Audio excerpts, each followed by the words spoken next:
Sitharaman serial June 20 நாளைக்கான எபிசோடில் என்ன நடக்கலாம் அப்படிங்கிறத ரிவ்யூவாக பார்த்துடலாங்க. ஆடி காட்டுங்க, உண்மையான பரத கலைஞராக இருந்தால் கண்டிப்பாக உள்ளே சேர்த்திப்பாங்க அப்படிங்கிறாங்க மது. முதல்ல ஸ்டடியாக நிற்க சொல்லு அப்படிங்கிறாங்க மகா.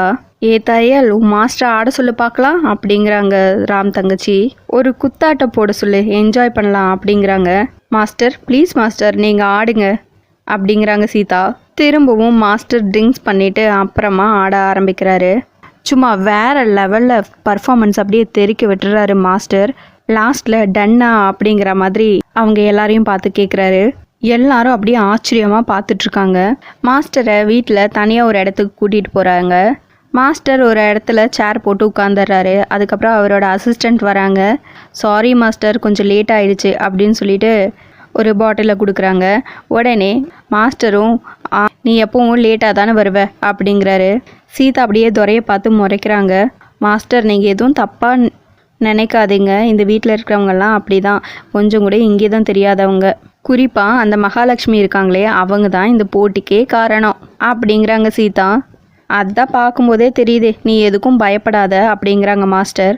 இந்த போட்டி நடக்கும், உனக்கும் அந்த பொண்ணுங்களுக்கும் இல்லை, எனக்கும் அந்த மகாலட்சுமிக்கும் நடுவில். மகாலட்சுமியை தோக்கடிப்பேன், ஜெயிச்சு காட்டுவேன் அப்படின்னு மாஸ்டர் சொல்லவும் சீதாவுக்கு ரொம்ப சந்தோஷமாயிடுது. மாஸ்டர் அவங்களுக்கு பரதநாட்டியம் தெரியாதே அப்படின்னு சீதா சொல்லவும், சித்தி எப்படி ஆடுவாங்க அப்படிங்கிறாங்க ராம். இவருக்கு போதை அதிகமாகிடுச்சோ அப்படின்னு மீரா கேட்க, அதுக்கு வாய்ப்பு இருக்குது அப்படிங்கிறாங்க துரை. ஹலோ, நான் எவ்வளோ அடித்தாலும் ஸ்டடியாக தான் இருப்பேன், நான் சொல்கிறது தான் உங்களுக்கு புரியல. பரதம் ஆட போகிறது சீதா தான், அந்த பக்கம் ஆட போகிறதும் அந்த கேர்ள்ஸ் தான். ஆனால் போட்டி எனக்கும் அந்த மகாக்கும் தான், புரியுதா அப்படின்னு மாஸ்டர் சொல்லவும், ஓ நீங்கள் அப்படி வரீங்களா மாஸ்டர். பாஸ், நான் ஜெயிச்சா உங்கள் சித்தி தோத்ததா தானே அர்த்தம், அதைத்தான் மாஸ்டர் சொல்கிறாங்க அப்படிங்கிறாங்க சீதா. மாஸ்டர் எப்படியாவது சீதாவை இந்த போட்டியில் ஜெயிக்க வச்சுருங்க, சீதாவோட வாழ்க்கையே இந்த போட்டியில் தான் இருக்குது அப்படிங்கிறாங்க மீராவும் துரையும். இங்கே பார், தனியாக ஆடுறதை விட உன் கூட ஜோடி ஆடினா தான் நல்லாயிருக்கும் மாஸ்டர் அப்படிங்கவும், பாஸ்க்கு அந்தளவுக்கு ஆட வராதே மாஸ்டர், அதை நான் பார்த்துக்கிறேன் அப்படிங்கிறாரு மாஸ்டர். மாஸ்டர் கிண்டல் பண்ணாதீங்க, சுட்டு போட்டாலும் எனக்கு டான்ஸ் வராது அப்படிங்கிறாங்க ராம். அதுக்கு தானே நான் இருக்கேன், நான் நினச்சா வரும் அப்படிங்கவும், மாஸ்டர் நினச்சிட்டாங்களே பாஸ் அப்படிங்கிறாங்க சீதா. சும்மா இருக்கியா, அதெல்லாம் வராது அப்படிங்கவும், பாஸ் நீங்கள் ஃபைட் பண்ணுவீங்களே, இப்படி பண்ணால் ஃபைட்டு, அப்படி பண்ணால் டான்ஸு அப்படிங்கிற மாதிரி ஹேண்ட் ரியாக்ஷன்ஸ் எல்லாம் கொடுக்குறாங்க சீதா அப்படிங்கிறாங்க சீதா. சூப்பர் காம்பினேஷன், சோடாவும் சரக்கும் போல் அற்புதமான கலவை மாஸ்டர். டான்ஸ் தெரியாத 2 பேரும் கலந்துக்க போகிறாங்க அப்படிங்கிறாங்க துரை. சீதா இது கண்டிப்பாக சரியாக வராது, நீ மட்டும் டான்ஸ் கற்றுக்கோ அப்படிங்கிறாங்க ராம். நீங்கள் தானே சொன்னீங்க பொண்டாட்டிக்காக என்ன வேணாலும் செய்வேன்னு அப்படிங்கவும், அதுக்காக டான்ஸ் ஆடுறேன்னு சொன்னனா அப்படிங்கிறாரு ராம். எல்லாம்னா டான்ஸும் சேர்த்து தான் பாஸ் அப்படிங்கிறாங்க சீதா. நீ ஆட வேணாம் அப்படின்னு சொல்லவும், தேங்க்ஸ் மாஸ்டர் அப்படிங்கிறாங்க. ஆனால் நான் சொல்கிறது மட்டும் செய்யணும் அப்படிங்கிறாங்க மாஸ்டர். பயமாக இருக்குது சீதா அப்படிங்கிறாங்க ராம். மாஸ்டர் இருக்கும்போது நீங்கள் எதுக்கு பயப்படுறீங்க அப்படிங்கிறாங்க சீதா. எனக்கு சமைக்கிற மாதிரி, உங்களுக்கு ஃபைட் பண்ணுற மாதிரி ஸ்டெப் சொல்லி கொடுப்பாங்க, அவ்வளோதான் அப்படிங்கிறாங்க சீதா. சரி ஸ்டார்ட் பண்ணலாமா அப்படிங்கிறாங்க மாஸ்டர். நீ போய் ட்ரெஸ் மாற்றிட்டு வா அப்படின்னு சொல்லி அனுப்பிச்சி விட்டுறாங்க. உள்ளே பார்த்தா ஒரு மீட்டிங் போட்டுட்ருக்காங்க. மகா, அர்ச்சனா, சுபாஷ், அப்புறம் ராம் தங்கச்சிங்க எல்லாரும். பசங்க தோற்று போனால் நீ தோத்ததாக தான் அர்த்தம் அப்படிங்கிறாங்க சுபாஷ். ஆமாம், இந்த போட்டி சீதாக்கும் நம்ம பசங்களுக்கும் இல்லை, உனக்கும் சீதாவுக்கும் அப்படிங்கிறாங்க அர்ச்சனா. என்ன பண்ணலாம், கண்டிப்பாக அந்த குடிகாரன் நல்லா தான் கற்றுக் கொடுப்பான், அதனால் அவன் காலை உடச்சி பேசாமல் இந்த போட்டி நடக்க விடாமல் பண்ணிடலாமா அப்படிங்கிறாங்க சுபாஷ். பேசாமல் இருக்கீங்களா, இப்படி பேசுனீங்கன்னா அஞ்சலிக்கும் பிரியாவுக்கும் கான்ஃபிடென்ஸ் போயிடும், அவங்க மேலே எனக்கு நம்பிக்கை இருக்குது அப்படிங்கிறாங்க மகா. சித்தி உயிரை கொடுத்தாவது ஆடி உங்கள் மான மரியாதையை காப்பாற்றுவோம். அப்பா நீங்கள் சித்தியை டென்ஷன் பண்ணாதீங்க, அது ஒன்றும் இல்லை, அந்த ஆள் சீதாக்கு பயங்கரமாக ஆட சொல்லி கொடுக்குறான்ல, அதுதான் அப்பாவுக்கு பயம் வந்துருச்சு அப்படிங்கிறாங்க. நாங்கள் கான்ஃபிடெண்ட்டாக இருக்கோம் சித்தி, நீங்கள் பயப்படாதீங்க அப்படிங்கிறாங்க ராம் தங்கச்சிங்க.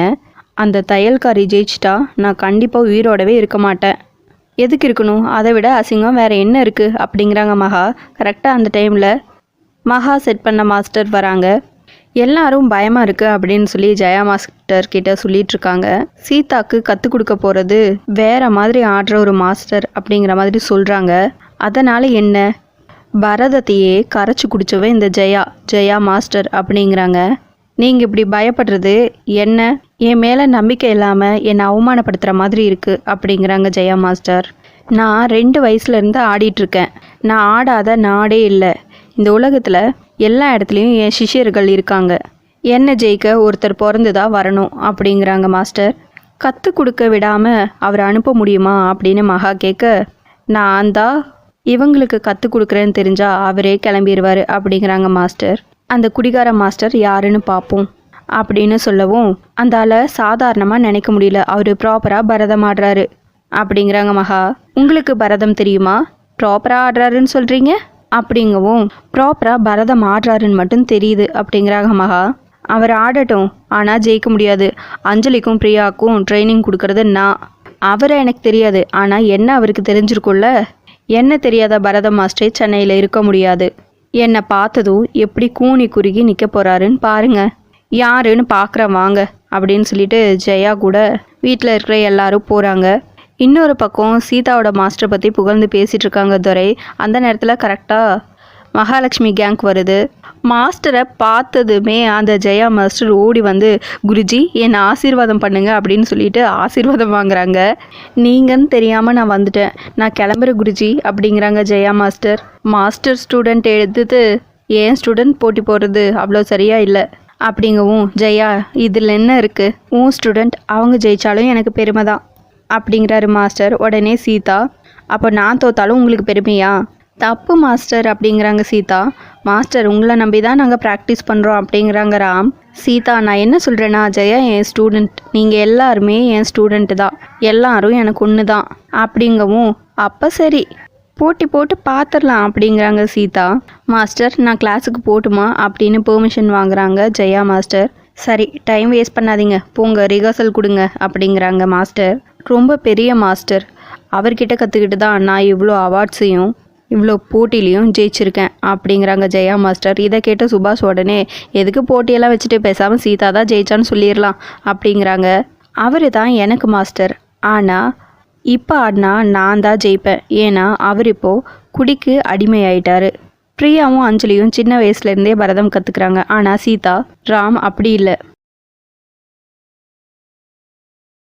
இவங்களை ஜெயிக்க வேண்டியது என் பொறுப்பு அப்படிங்கிறாங்க ஜெயா மாஸ்டர். இன்னொரு பக்கம் மாஸ்டர் சீதாக்கு செமையாக ப்ராக்டிஸ் கொடுத்துட்ருக்காங்க. ராமும் ஆடிட்டுருக்காங்க. இதை எல்லாத்தையும் பார்த்துட்ருக்காங்க மகாலட்சுமி, அர்ச்சனா, சுபாஷ் எல்லாரும். சீதா ராமுக்கு ஒத்தனம் கொடுத்துட்ருக்காங்க. ஏன் பாஸ் கால் ரொம்ப வலிக்குதா அப்படின்னு சீதா கேட்கவும், ஆமாம் வலிக்குது, ஆனால் இது வச்சா பரவாயில்லையா இருக்குது அப்படின்னு சொல்கிறாங்க.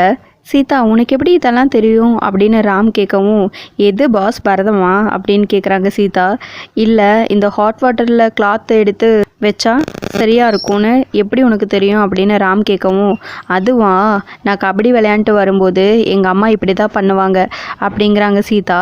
என்ன கபடி தெரியுமா அப்படின்னு ராம் கேட்கவும், ஆமாம் சீதா களத்தில் இறங்கினா அப்படியே விசில் பறக்கும், கை தட்டுவாங்க அப்படிங்கிறாங்க சீதா. நீ சரியான ஆள் தான் அப்படின்னு ராம் சொல்கிறாங்க. பாஸ் யூ லைக்கா அப்படின்னு சீதா கேட்கவும், யா ஐ லைக் அப்படிங்கிறாங்க. யூ லைக் ஐ லைக் அப்படிங்கிறாங்க சீதா. வலிக்குதா பாஸ், சாரி அப்படிங்கவும், எதுக்கு அப்படிங்கிறாங்க ராம். இல்லை இந்த போட்டியில் நான் உங்களையும் இழுத்து விட்டுட்டேன், அதுதான் பாஸ் எனக்கு சேடாக இருக்குது அப்படிங்கிறாங்க சீதா.